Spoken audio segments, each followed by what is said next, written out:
Soy Laura Rodríguez, de primero G de Pedagogía, y hoy os voy a hablar acerca de la huida a Egipto.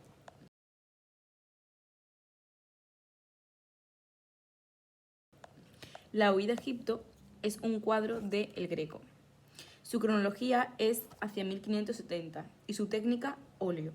El soporte es tabla de madera de pino. Sus dimensiones son de alto 15,9 centímetros y de ancho 21,6 centímetros. Se encuentra actualmente en el Museo del Prado. La procedencia es la colección de Gaspar de Haro y Guzmán. Probablemente la colección de Casa de Alba. Colección Antonio Gorostia. Para el análisis de este cuadro nos vamos a centrar en el método de Panofsky. En primer lugar tenemos las significaciones primarias o naturales. Por un lado tenemos la significación expresiva. Las formas que se pueden apreciar en la imagen son las de tres personas. En primer lugar se encuentra un hombre, de espaldas, el cual sostiene una vara con un brazo y con la otra agarra el amarre de un asno. Montada en el asno se encuentra una mujer, colocada de lado. Puede apreciarse su cara y sostiene a un bebé con las piernas cruzadas en brazos. Esta mujer lleva un largo manto que le cubre la cabeza y le llega hasta los pies. En el fondo se aprecian distintos árboles en los que parece ser unas colinas. En la esquina derecha hay árboles más frondosos. El cielo está compuesto por varias nubes irregulares. Las figuras no marchan en fila, sino que forman una leve diagonal desde la parte inferior izquierda hasta más arriba a la derecha. Parece que el grupo marchaba de izquierda a derecha, habiendo atravesado la derecha del puente. El hombre, habiendo regresado a la parte izquierda, intenta que el asno haga lo mismo. Todo ello introduce una gran sensación de movimiento y cambio de dirección. La composición tiene un equilibrio asimétrico, con un mayor peso en la derecha de la obra. La falta de simetría central en la escena, separando las figuras principales a ambos laterales del cuadro, hace que el centro se encuentre casi vacío, con un sencillo paisaje y dos pequeños árboles contra un cielo nubloso, como el del manto de la mujer sobre un gris neutro con toques violeta. Por otro lado tenemos la significación fática. En ella encontramos que los tres personajes se encuentran dentro de un hermoso paisaje con suaves colinas en el atardecer. La expresión de la mujer puede percibirse como de preocupación. Su hijo, al que lleva en brazos, está representado como un niño con gran curiosidad, el que se gira para observar los movimientos del hombre que dirige el asno. Este hombre se encuentra con un gesto extraño y un papel activo en la imagen. Estos personajes se encuentran en una paleta ocre contrastada por el intenso cielo azul que atraviesan las algodonosas nubes. Se observa una contención cromática. La luz cálida del sol aporta gran luminosidad a la escena y proporciona un sutil juego de luces y sombras. La pincelada es muy fluida y minuciosa. Esto se aprecia con mayor claridad en la vegetación. En segundo lugar tenemos la significación secundaria convencional. En ella he ido analizando los elementos significativos en la imagen. En primer lugar encontramos al asno. Es un animal de yunta y compañía en la trilla, además de ser el medio de transporte más valorado en terrenos montañosos a pesar de su terquedad. El asno no aparece en la vida de Jesús solo al nacer. También sobre sus lomos le vemos entrar en los evangelios en Jerusalén, en nuestro Domingo de Ramos. El manto. El manto es el símbolo de protección y cubre a la Virgen de Misericordia, amparando bajo el manto a todos los que se refugian en ella. Los tonos de azul y púrpura oscura se relacionan con el dolor de la Virgen María por el sacrificio de su hijo. Así que los mantos usados por la Virgen en las representaciones relativas a este ciclo particular de la vida usualmente son más oscuros que los empleados para vestirla en otras devociones o otros paisajes de su vida. El cayado es un bastón hecho de madera, con el mango curvo, altura proporcional al usuario y grosor y peso variables. Es un objeto asociado a la iconografía del pastor. En el catolicismo y como metáfora religiosa simboliza el cayado de los pastores de almas. Se materializa en el báculo del obispo por su dignidad de abad mitrado. El personaje de José. De acuerdo con los evangelios de Mateo y Lucas y sobre todo a raíz de la descripción que le dan en los documentos apócrifos, el padre de Jesús se solía representar como un hombre sabio y justo, que trabajaba de carpintero y ayudaba a la educación y custodia del niño Jesús. El personaje de María. La Virgen María es la madre de Jesús y madre de Dios.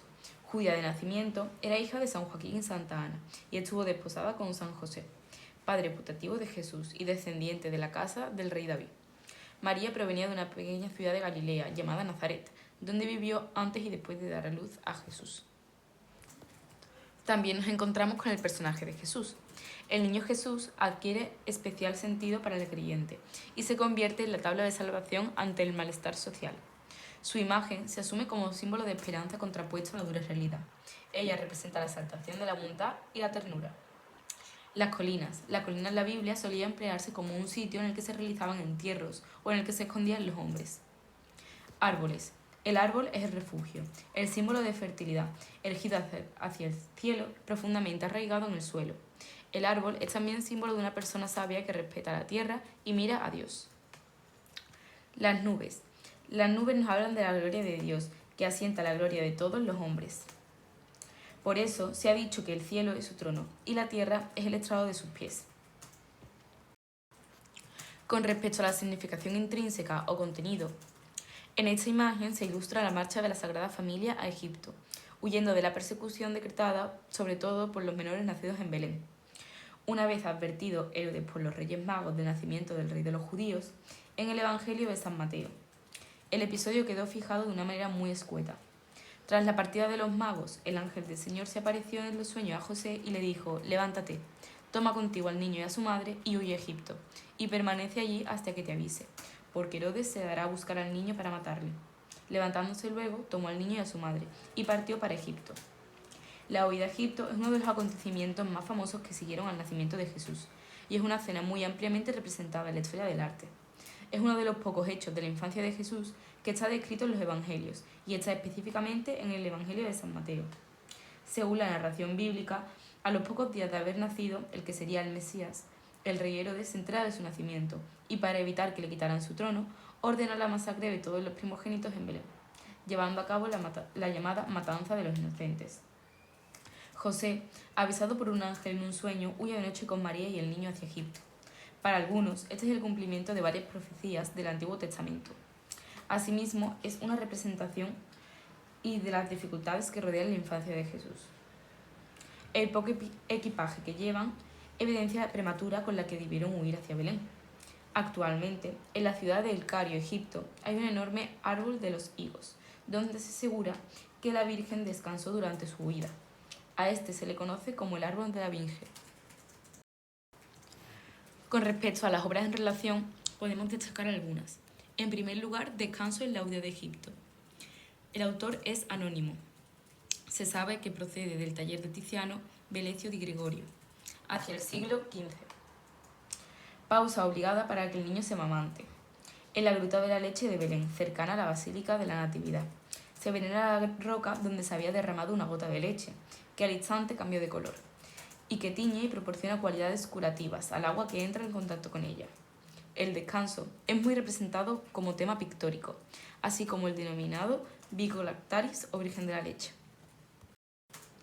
También se encuentra otro descanso en la huida a Egipto, de Partinir Joaquín, arte del siglo XII y del siglo XVI. Se relaciona con un legendario milagro que da cuenta de que cuando la Sagrada Familia pasó en su fuga, cerca de un campo donde un hombre trabajaba, María le pidió que le dijera a sus perseguidores que los había visto pasar mientras sembraba.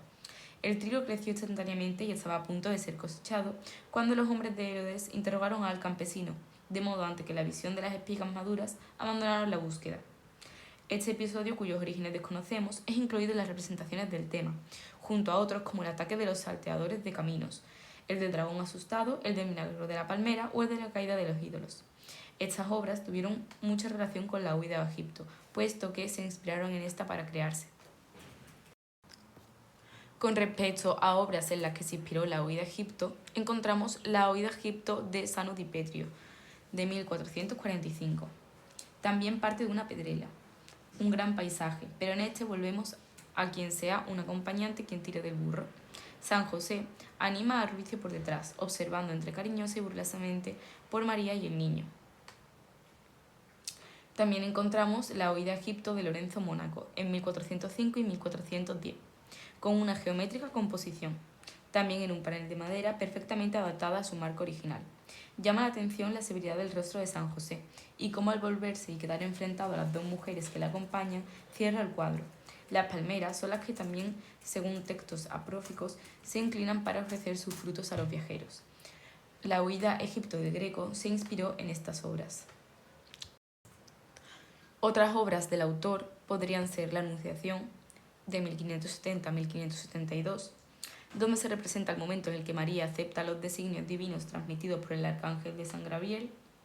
La Sagrada Familia, Santa Ana y San Juanito, hacia 1600, donde el Greco elaboró una interesante iconografía en torno al tema de la Sagrada Familia, que continuó trabajando en los años siguientes y del que realizó varias versiones. Con respecto al contexto político y social, en el arte de la época, tanto en la escultura como en la pintura, la temática principal será la religiosa. Son muy escasos los temas profanos y mitológicos, limitándose a ambos humanistas y de la corte, retratos. Una fuerte influencia del realismo y de la minuciosidad flamenca, estilo hispano-flamenco, de carácter naturalista. El retablo seguirá siendo la principal manifestación mediante la técnica del temple, pero también se va incorporando el óleo sobre tabla o lienzo. En este momento se iniciarán dos escuelas, Valencia y Castilla. En el último tercio del siglo XVI se introduce el manierismo de Miguel Ángel y el colorismo de la escuela valenciana, y destaca el poder de atracción de la corte y el Escorial. Además, tendrá más importancia el retablo, pero sin ningún lugar a dudas destaca Domenicos Theocopulos, el Greco. Para muchos historiadores representa el manierismo español, pues rompe con las normas clasicistas del Renacimiento, pero para otros se trata de un pintor peculiar y original, que no se ajusta a ningún estilo. Un elemento muy importante dentro de la obra es el manto azul de la Virgen María.